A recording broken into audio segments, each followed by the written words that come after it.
Hello. Hi, nice to meet you. Okay. Move. What are we looking at? This is Move. We came up with the idea of creating a very simple, easy-to-use personal transportation device. So like a Segway, but Safer. safe.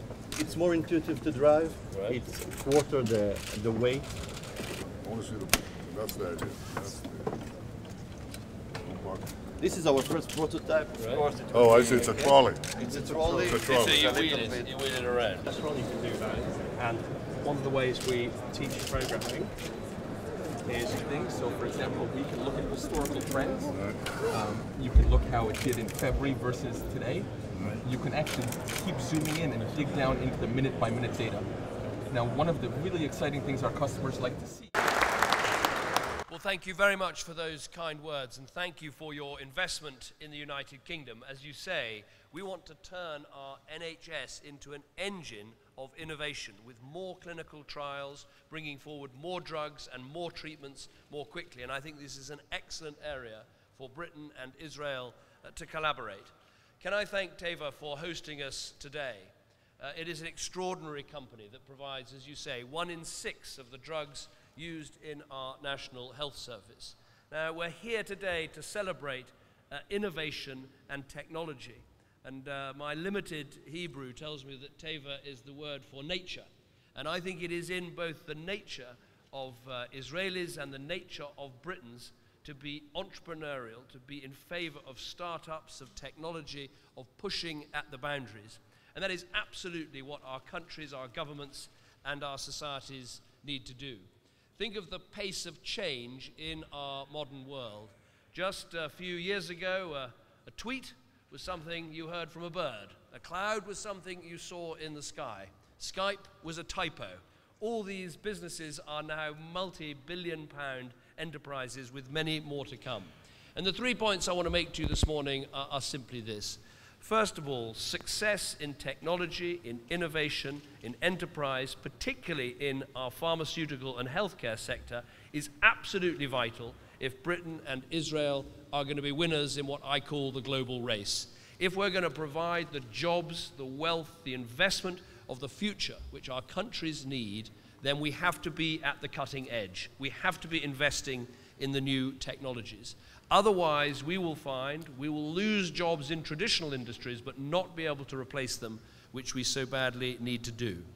And the second point I want to make is this. Yes, we are technological leaders. Israeli science and British science, hugely impressive. Israeli universities, British universities, world leaders. But we didn't get there by accident, and we won't succeed by accident. In the United Kingdom, we've decided to uncap the numbers who can go to our universities so they can continue to grow and succeed.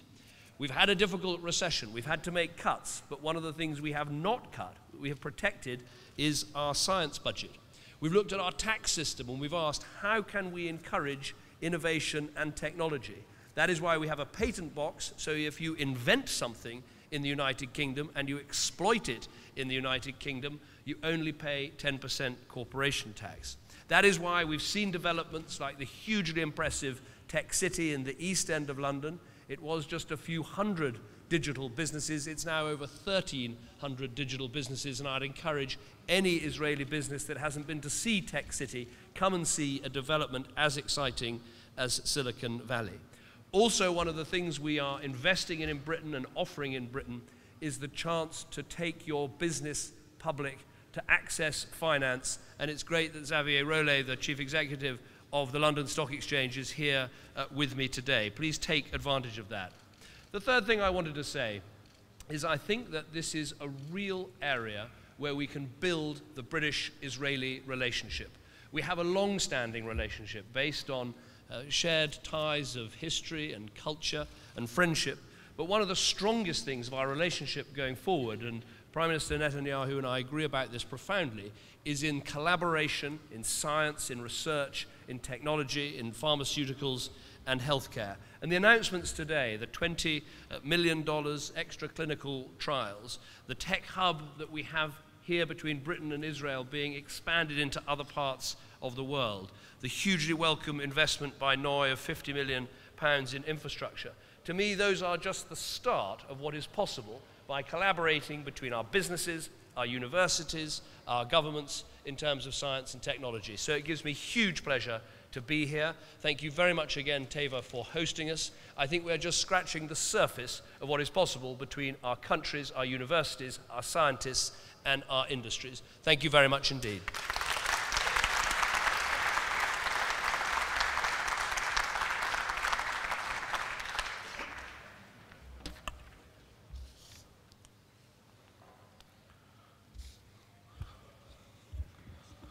Thank you, Prime Minister Cameron David, for those wise and inspiring words.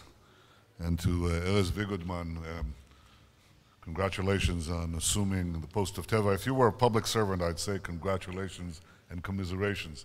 But in the private sector, congratulations alone. And I see the stock is following my words, or my words are following the stock. So I'm very happy to see all of you with Ambassador Gould and with Amir Heldstein and many friends who are here from Britain and Israel. The future belongs to those who innovate. Israel is often called a startup nation. It is. But there's a deeper innovation nation. Israel is the innovation nation. And the ability to innovate, and that is to change the way we offer products and services to get the competitive edge. The competitive edge. Either you lower cost or you increase the span and the effectiveness of your products and services, or both. That is what it's all about. And it's the process of adding value to products and services is the way you create competitive advantage always, but in a rapidly changing world, changing at a geometric pace, it's more important than ever. Therefore, the future belongs to those who can innovate. Now, here's the other problem. You only innovate, well, governments always innovate, you know that. We're experts at that. But you're supposed to laugh.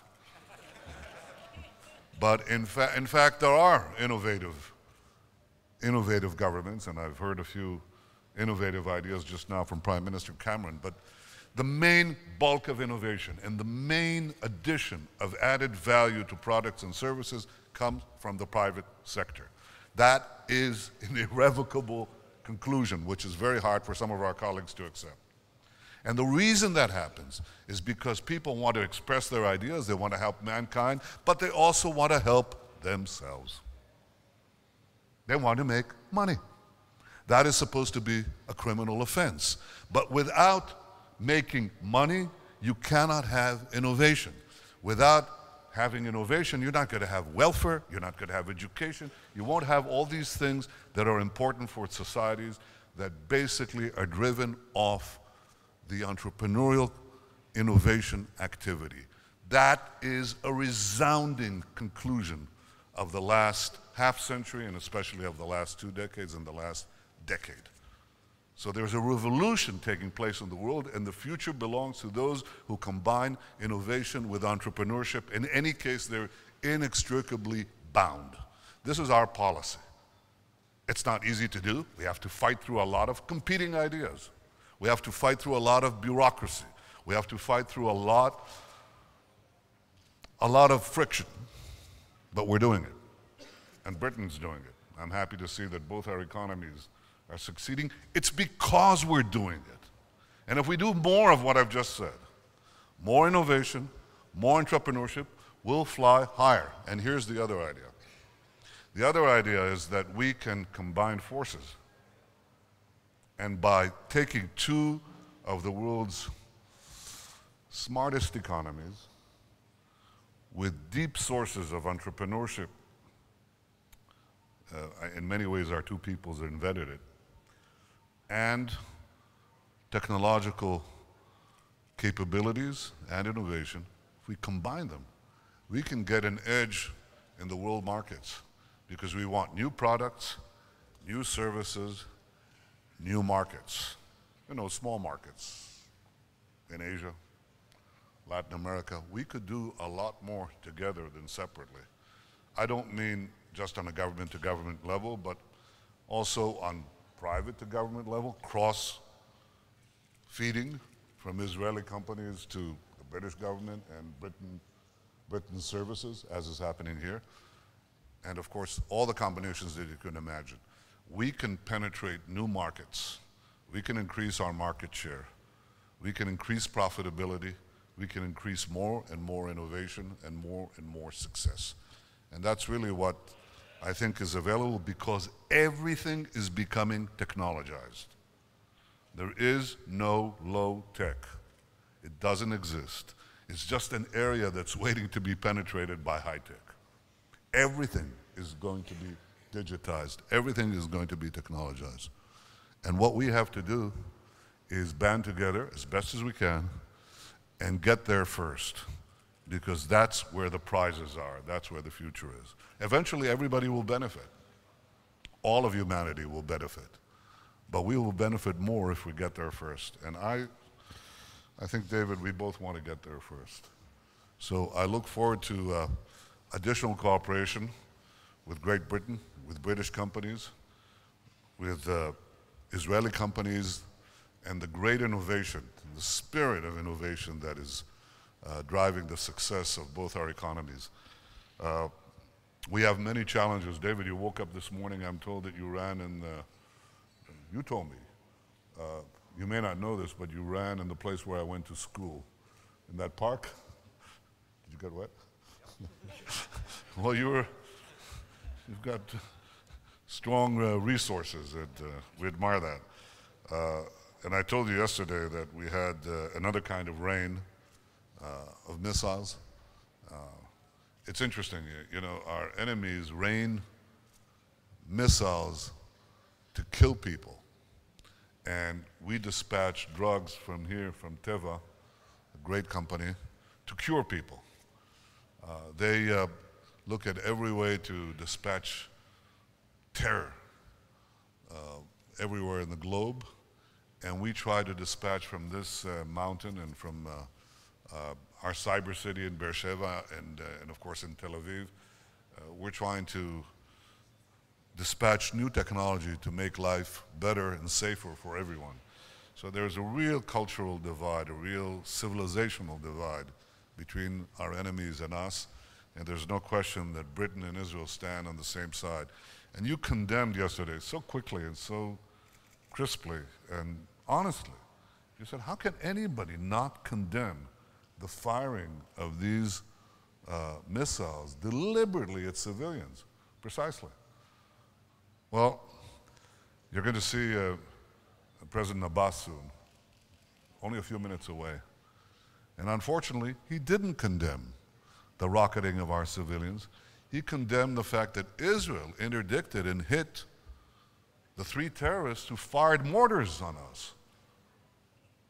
That he did condemn, and that's wrong. So I think we want to move to a genuine peace. And to move to a genuine peace, we have to be very clear on our condemnation of terror and our support for the right to defend ourselves against terror. That is a crucial component of peace.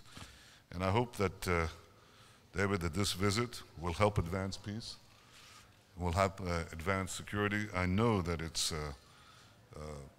advanced the cause of strengthening the cooperation between our two countries.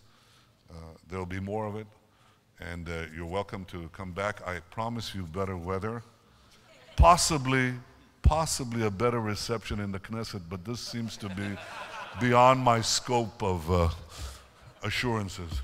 Welcome again. Thank you.